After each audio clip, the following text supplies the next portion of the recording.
하나님의 말씀은 마가복음 14장 17절에서 25절까지의 말씀입니다. 제가 봉독하겠습니다. 17절 말씀입니다. 저물매 그 12를 데리시고 가서 다 앉아 먹을 때에 예수께서 이르시되 내가 진실로 너희에게 이르노니 너희 중에 한 사람 곧 나와 함께 먹는 자가 나를 팔리라 하신대 그들이 근심하며 하나씩 나는 아니지요 하고 말하기 시작하니 그들에게 이르시되 12 중에 하나 곧 나와 함께 그릇에 손을 넣는 자니라. 인자는 자기에 대하여 기록된 대로 가거니와 인자를 파는 그 사람에게는 화가 있으리로다. 그 사람은 차라리 나지 아니하였더라면 자기에게 좋을 뻔하였느니라 하시니라. 그들이 먹을 때에 예수께서 떡을 가지사 축복하시고 떼어 제자들에게 주시며 이르시되 받으라 이것은 내 몸이니라 하시고 또 잔을 가지사 감사기도 하시고 그들에게 주시니 다 이를 마시매 이르시되 이것은 많은 사람을 위하여 흘리는 나의 피 곧 언약의 피니라. 진실로 너희에게 이르노니 내가 포도나무에서 난 것을 하나님 나라에서 새 것으로 마시는 날까지 다시 마시지 아니하리라 하시니라. 아멘. 할렐루야. 사순절 첫째 주일을 맞이하여 주님의 전에 나와 예배드리는 모든 성도님의 삶 가운데 한량없는 은혜가 충만하여질 수 있기를 소망합니다. 이번 사순절 기간을 통하여 우리의 신앙이 더 깊어지고 성장하고 성숙되어질 수 있는 은혜의 시간이 되어질 수 있기를 소망합니다. 사순절은 부활절을 기다리며 주님의 고난과 죽으심을 40일 동안 깊이 묵상하는 시간입니다.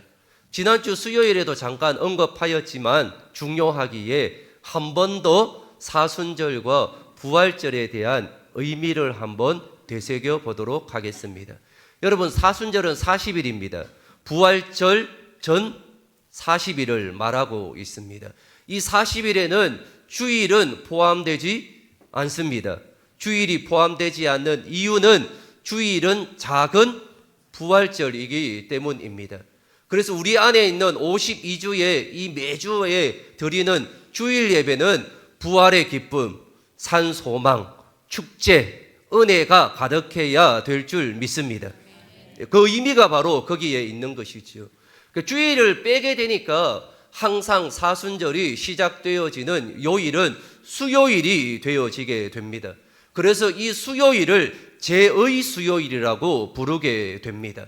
여기에 죄는 타고 남은 죄를 말하고 있습니다. 이 죄의 의미는 회개의 의미가 있습니다. 그리고 또한 너는 흙으로 왔으니 흙으로 돌아갈지니라 라는 의미가 이 죄의 의미에 있던 것입니다. 그러면 이 죄는 어떤 죄이냐? 전해에 부활절을 지키고 난 다음에 종려나무를 태운 죄를 그 다음 해 부활절 제2수요일에 하게 됩니다. 여러분, 영화나 우리 제2수요일 사순절 영상에 보면 지금도 가톨릭이나 다른 종교 가운데 보면 제2수요일 때에 이마에 십자가를 그리는 것을 볼 수가 있습니다. 이 십자가, 검게 칠하는 이 십자가가 죄를 이렇게 하는 겁니다. 십자가를 그으면서 무엇이라 말하는가 하면 너는 흙으로 왔으니 흙으로 돌아갈지니라 라고 말하였던 것입니다. 그래서 이 죄의 수요일부터 사순절이 지켜지게 되는 것입니다. 그리고 부활절은 여러분 고정되어 있지 않지 않습니까? 부활주일은 항상 3월 25일에서 4월 25일 사이에 있게 됩니다. 그러면 여러분, 왜 부활절이 한 날짜에 세팅되지 않고 이렇게 바뀌어지는 이유는 양력과 음력이 그 안에 들어가 있기 때문입니다. 그래서 기독교 초기에 부활절을 지키는 날짜의 의미가 서로 다르다 보니까 우리 한 날짜에 정하자라고 정하게 되어지는데 그것이 바로 서기 325년에 니케아 회의 때에 세계 공의회를 열게 됩니다. 그리고 거기에서 부활절을 정하게 됩니다.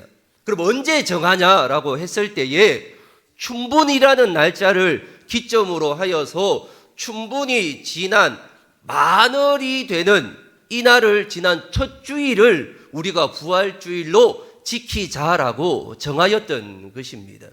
이 날짜를 세팅하는 데는 깊은 의미가 있습니다.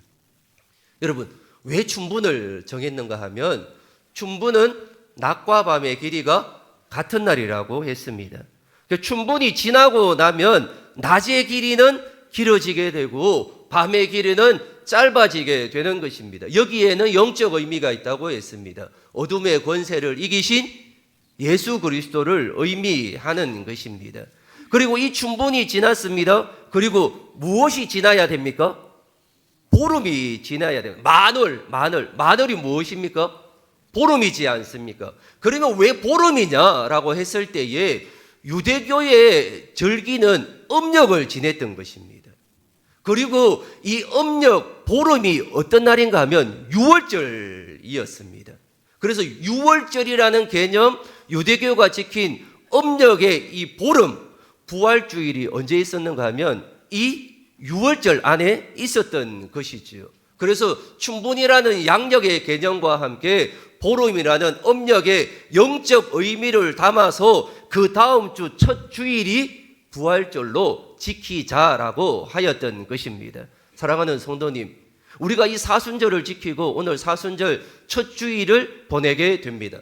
여기 안에 있는 사순절의 의미, 부활절의 의미, 이 절기를 지키는 개념은 어떤 의미인가를 우리가 좀 깊이 생각하시면서 하나님이 우리에게 부어주시는 은혜를 경험케 되어질 수 있기를 소망합니다. 오늘 우리가 읽은 본문 말씀은 예수님의 공생의 마지막 밤, 그 긴박하고도 무거운 시간을 담고 있습니다. 어떤 사건이 있습니까? 바로 유월절과 마지막 만찬의 이야기입니다. 이 마지막 만찬은 여러분 단순한 식사의 자리가 아니었습니다. 누군가에는 돌이킬 수 있는 마지막 기회였고 우리 모두에게는 주님과 하나 되는 영적 연합의 시간이었던 것입니다. 우리는 먼저 오늘 읽지는 않았지만 바로 앞에 있는 14절과 16절 말씀에 보면 예수님께서 제자들을 보내어 유월절 음식을 먹을 장소를 미리 준비하시는 장면이 나오고 있습니다. 사랑하는 성도님, 제자들은 자기 마음대로 유월절 음식을 먹을 장소를 정하지 않았습니다. 주님이 말씀하시는 대로 성내로 들어가서 물 한 동이를 가지고 가는 사람을 만나게 되고 그 사람을 따라간 다락방을 정하게 되어진 것입니다. 여러분, 예수님은 우연히 그 다락방으로 간 것이 아니었습니다. 이 모든 것이 예비하신 주님의 주권적 섭리였습니다. 그리고 이 일을 통하여 예수님께서 하시고자 하시는 말씀, 의도가 숨겨져 있었던 것입니다. 사랑하는 성도님, 주님은 우리의 예배, 우리의 사순절을 이미 준비하고 기다리고 계십니다. 무슨 말씀입니까? 즉 이번 사순절을 통하여 각자에게 주실 은혜와 응답을 예비해 두고 계신다는 것입니다. 여러분, 그냥 그런 사순절을 보내지 마십시오. 매년 다가오는 사순절 그냥 지나가겠지라고 생각하지 마시고 하나님이 이 사순절에 예비하신 하나님의 놀라운 은혜와 축복을 경험케 되어질 수 있기를 소망합니다. 우리는 예비하신 은혜를 누려야 합니다. 순종하심으로 경험되는 복된 시간이 되어질 수 있기를 소망합니다. 이번 사순절에는 여러분 응답받을 기도 제목이 있다면 작정하고 결단하며 새벽을 깨우시기를 바랍니다. 기도의 자리, 말씀의 자리, 예배의 자리에 나오십시오. 그리하여 예비하신 은혜를 누리는 축복의 시간이 되기를 소망합니다. 여러분, 물 한 동이를 가지고 가는 사람을 만나리라는 이 말씀을 통하여 주님은 이미 모든 상황을 다 알고 계셨고 누군가의 헌신을 예비하셨음을 보게 됩니다.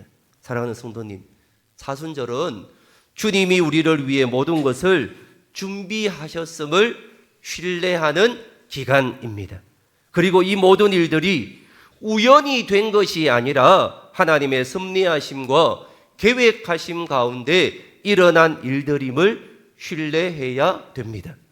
다락방을 내어드린 여러분 헌신의 사람처럼 이 사순절에 주님이 머무실 자리를 내어드리는 순종이 우리에게 있기를 원합니다. 주님의 마음이 머무는 곳에 나의 마음도 머물 수 있기를 소망합니다. 그리고 여러분, 예수님께서 다락방에 모여있는 제자들에게 아주 충격적인 말을 던지게 됩니다. 어떤 말을 던집니까?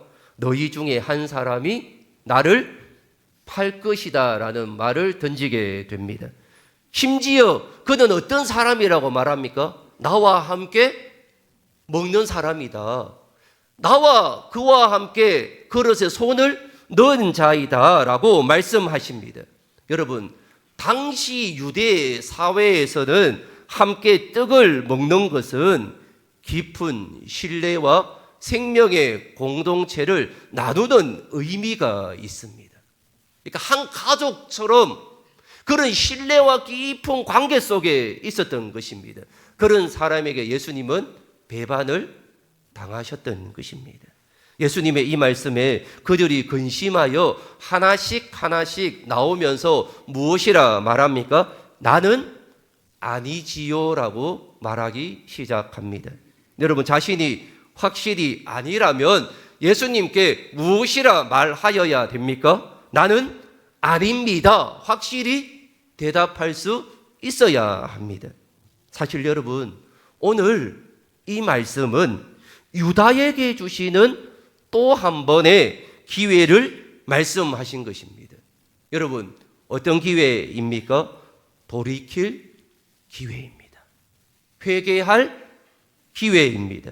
가룟 유다는 이 기회를 붙잡지 못하였습니다.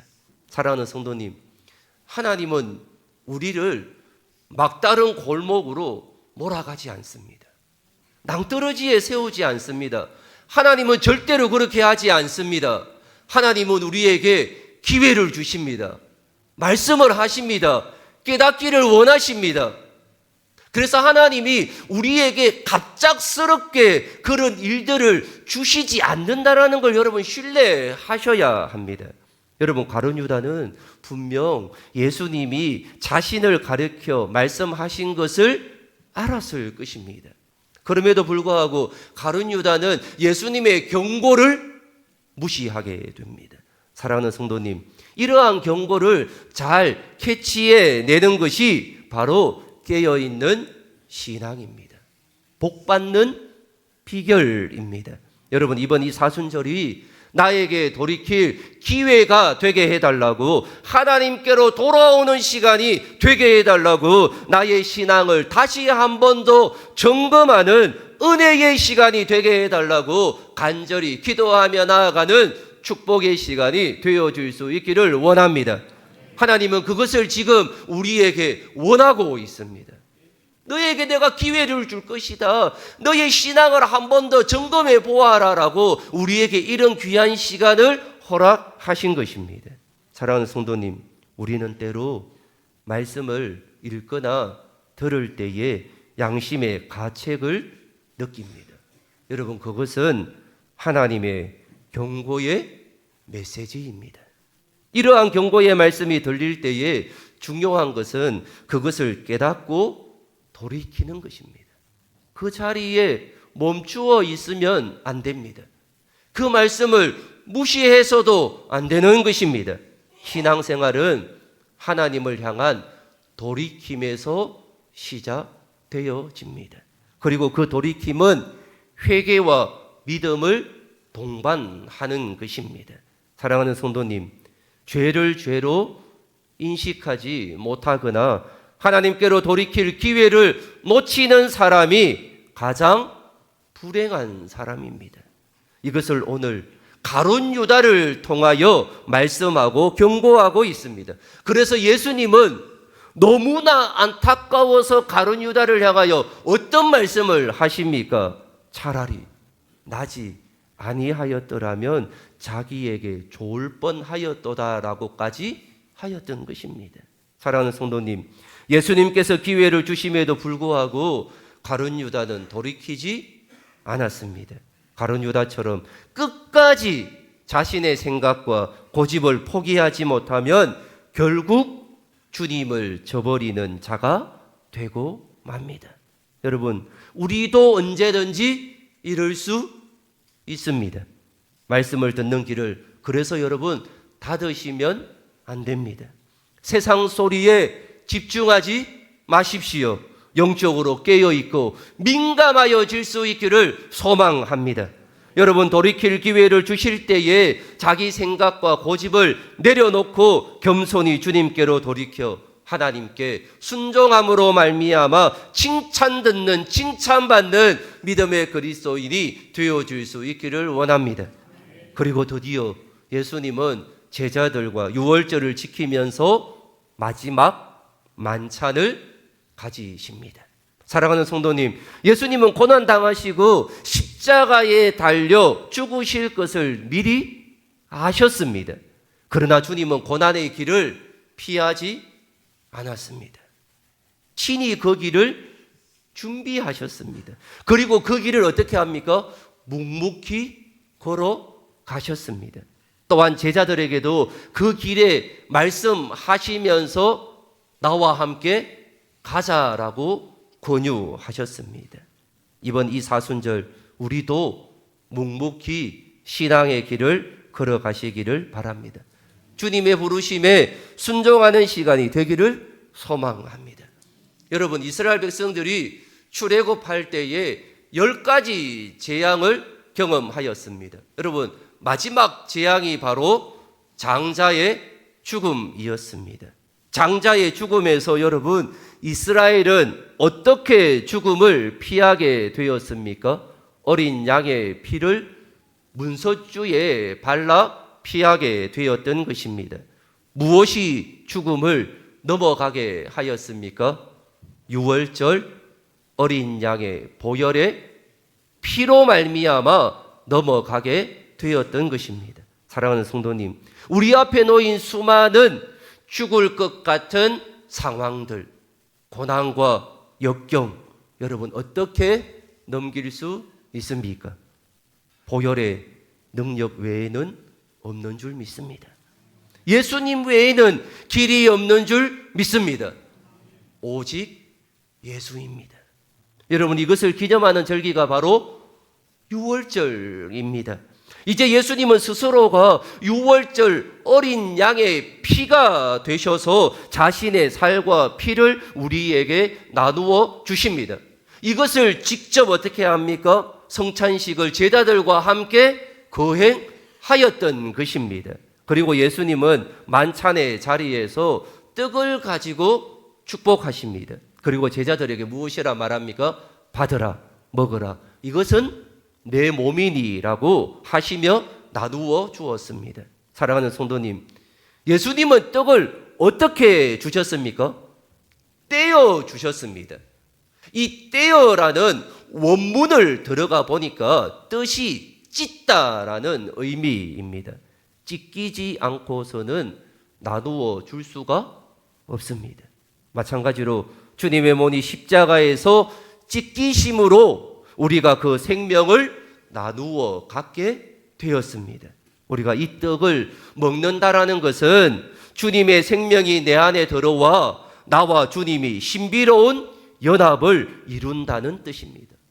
예수님과 성령님과 하나님과 하나됨의 은혜를 경험하는 것입니다. 여러분, 연합은 단순히 곁에 있다는 의미가 아닙니다. 떡이 내 안에 들어와 소화되어 내 살과 피가 되듯이 예수님의 인격과 삶이 내 삶의 원동력이 되는 상태입니다.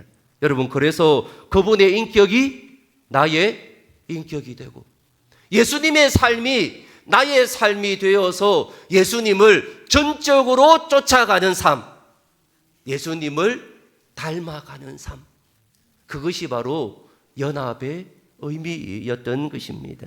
사랑하는 성도님, 예수님이 떼어주신 떡과 잔은 그분의 희생을 의미합니다.